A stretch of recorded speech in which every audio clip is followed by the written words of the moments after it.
Hello बच्चों, स्वागत है आपका बाबा गणित वाला चैनल पर। तो अगर आप 10th में हैं और चाह रहे हैं कि एग्जाम पॉइंट ऑफ व्यू से मोस्ट इम्पोर्टेंट क्वेश्चन, तो हम आपके लिए लेके आ रहे हैं हर वीडियो में हर 10 ऑब्जेक्टिव क्वेश्चंस, जिसमें आपको सारे आईएमपी मिलेंगे, मोस्ट आईएमपी मिलेंगे। तो आइए ज़्यादा देरी न करते हुए स्टार्ट करते हैं अध्याय 1 वास्तविक संख्या। अब हर बच्चा होगा पास, बाबा गणित वाला का है आशीर्वाद। ठीक है, तो अगर आप इस वीडियो पर नए हैं तो प्लीज़ लाइक शेयर सब्सक्राइब जरूर करें। चलते हैं पहले क्वेश्चन की ओर।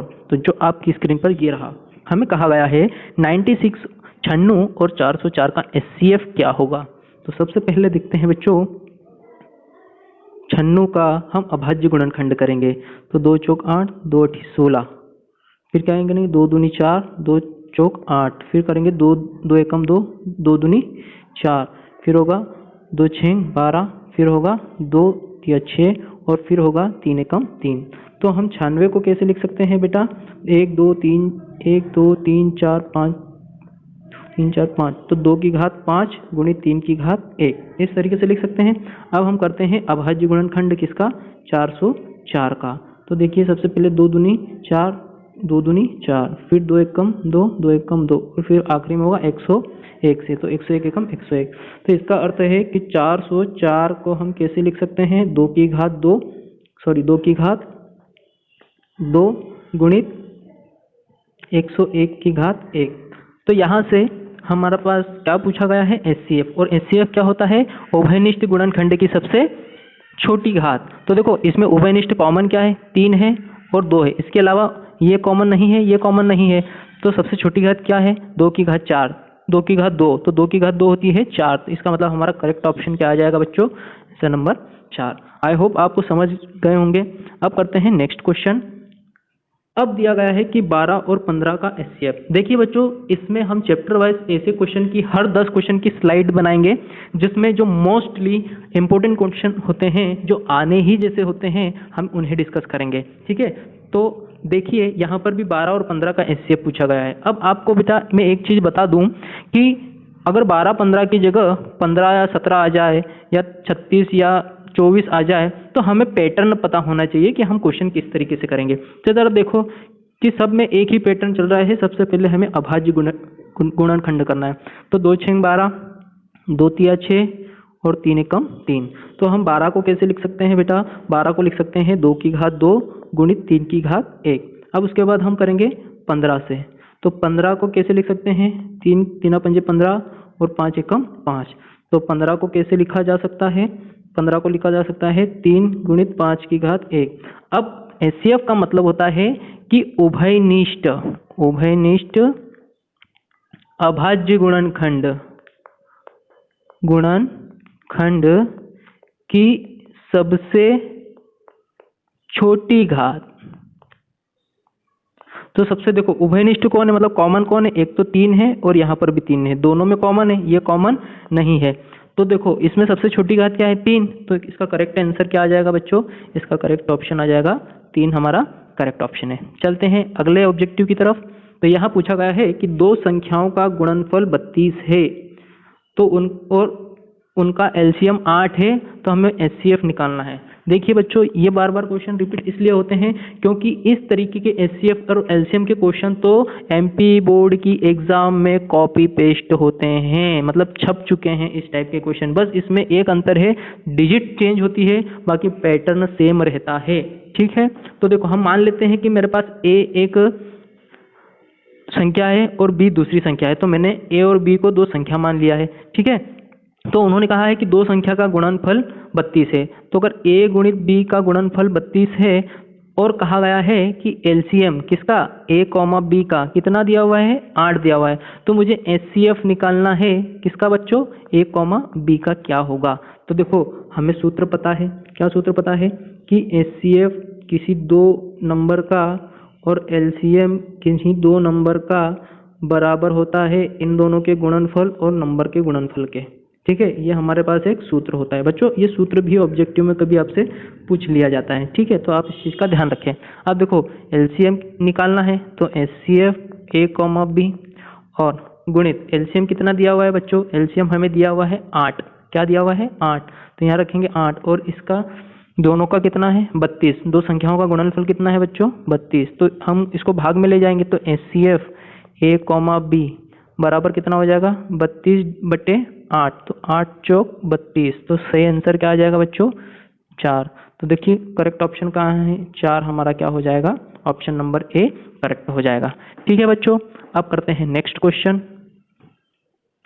आइए बच्चों, चौथा क्वेश्चन हमें दिया है कि 4 और 7 का महत्तम समापवर्त मतलब HCF निकालना है। बच्चों सेम पैटर्न चलेगा, सबसे पहले इसका करेंगे हम अभाज्य गुणनखंड।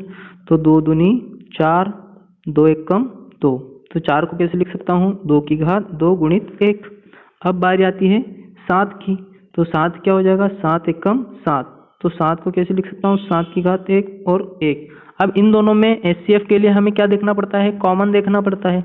अब कॉमन उसको कहते हैं जो दोनों में होना चाहिए, तो 2 इसमें है पर इसमें नहीं है, ठीक है, और 1 इसमें है 1 इसमें भी है, तो कॉमन क्या आ जाएगा 1, तो 1 हमारा क्या हो जाएगा HCF, तो करेक्ट आंसर हमारा क्या आ जाएगा 1 आ जाएगा। ठीक है, करते हैं नेक्स्ट क्वेश्चन।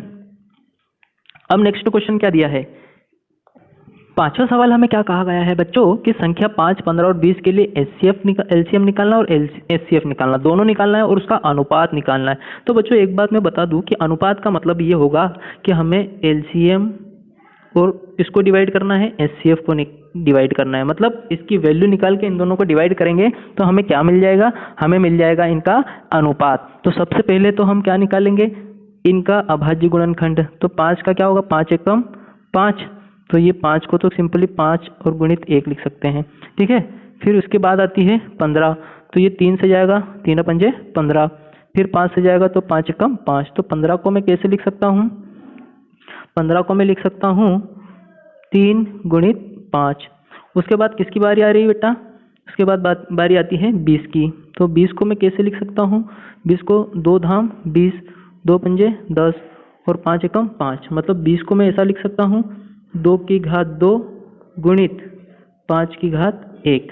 ठीक है, अब जरा ध्यान से सुनना, यहाँ पर हमको HCF निकालना है, तो सबसे पहले HCF क्या होगा उभयनिष्ठ ढूंढना पड़ेगा, कॉमन ढूंढना पड़ेगा। तो इन तीनों में कॉमन तो केवल एक ही है 5, तो इसका HCF 5 आ जाएगा।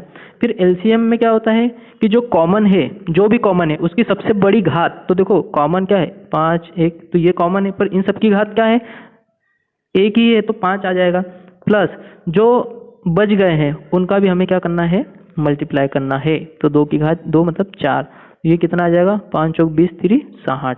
अब मैं क्या करूँगा LCM कितना आया 60 डिवाइडेड बाय HCF कितना है 5, तो 5 एकम 5 और 5 एकम 5 5 दूनी 10, तो 12/1 मतलब 12 अनुपात 1 इसका सही उत्तर होगा। तो उत्तर कौन सा है भैया, उत्तर नंबर डी हमारा करेक्ट हो जाएगा कि 12/1। ठीक है, बढ़ते हैं अगले प्रश्न की ओर। देखिए बच्चों, अगला प्रश्न है कि निम्न में से कौन सी संख्या अपरिमेय है, कौन सी संख्या अपरिमेय है। तो बच्चों अपरिमेय का क्या मतलब होता है, अपरिमेय का मतलब होता है जिसको P/Q के रूप में नहीं लिखा जा सकता। जैसे अपरिमेय संख्या होती है रूट करनी 2, करनी 3, करनी 5, इसको अंग्रेजी में हम रूट कहते हैं। क्या कहते हैं बच्चों, इनको रूट कहते हैं। ठीक है, मेरे हिसाब से आपको ये चीजें समझ में आ गई होगी। तो करनी के अंदर जो भी अभाज्य संख्या होगी वो किसका रूप ले लेगी, वो अपरिमेय संख्या का रूप ले लेगी। किसका रूप ले लेगी, अपरिमेय संख्या का रूप ले लेगी। तो यहाँ पर देखो √2, √3 और √5, मतलब करनी 3, करनी 5 और करनी 2, तो ये सभी कैसी है बेटा, ये सभी है अभाज्य अपरिमेय संख्या। तो यहाँ पर करेक्ट ऑप्शन क्या आ जाएगा, ऑप्शन नंबर डी। करते हैं नेक्स्ट क्वेश्चन। चलिए बच्चों अगला क्वेश्चन देखते हैं। 12, 15 और 21 का LCM निकालना है। अब LCM निकालने की भारी सिंपल तरीका, हमको करना एक ही है, इन दोनों का क्या करना है, इन तीनों का क्या अभाज्य गुणनखंड करना। तो 2 6 12, 2 तिया 6 और 3 एकम 3, तो 12 = 2 की घात 2 गुणित 3 की घात 1।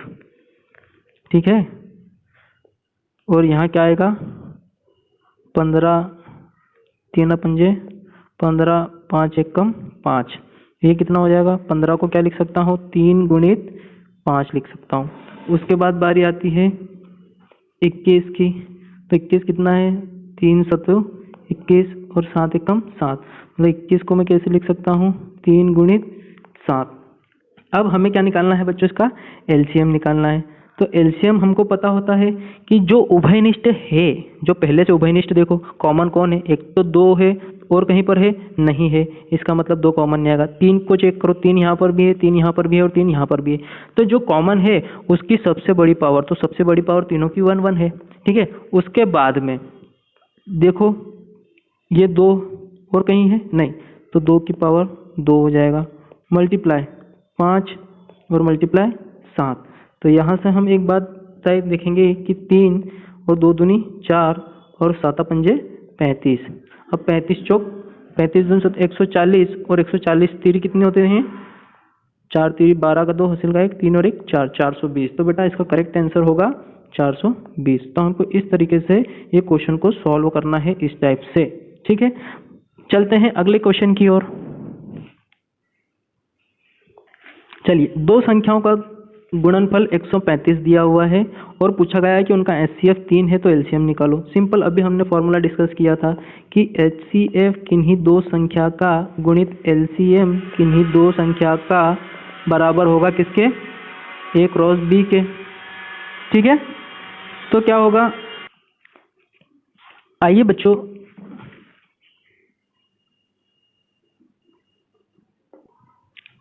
अब देखते हैं कि एचसीएफ हमें क्या दिया हुआ है, 3 दिया हुआ है, एलसीएम हमें निकालना है, ये एलसीएम हमें निकालना है, और दो संख्याओं का गुणनफल कितना दिया है, 135।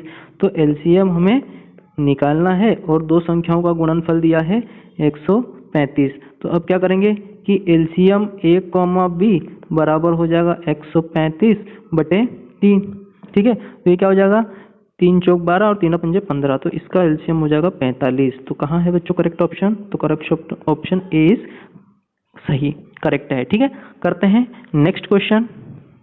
अगला क्वेश्चन दिया है 17, 23 और 28 का एचसीएफ। सेम पैटर्न पे होगा बच्चों कि 17 का अभाज्य गुणनखंड कितना होगा, 17 एकम 17, तो 17 गुणित 1, ठीक है। उसके बाद 23 का, तो देखो 23 खुद एक अभाज्य संख्या है, तो 23 एकम 23 होगा, इसका मतलब 23 को कैसे लिख सकता हूँ, 23 गुणित 1। अब उसके बाद आता है कि 28, तो 28 को कैसे लिख सकता हूँ, 2 एकम 2, 2 चौक 8, फिर 2 सत 14, फिर 7 एकम 7। तो 28 को मैं कैसे लिख सकता हूँ, 2 गुणित 2 गुणित 7 गुणित 1।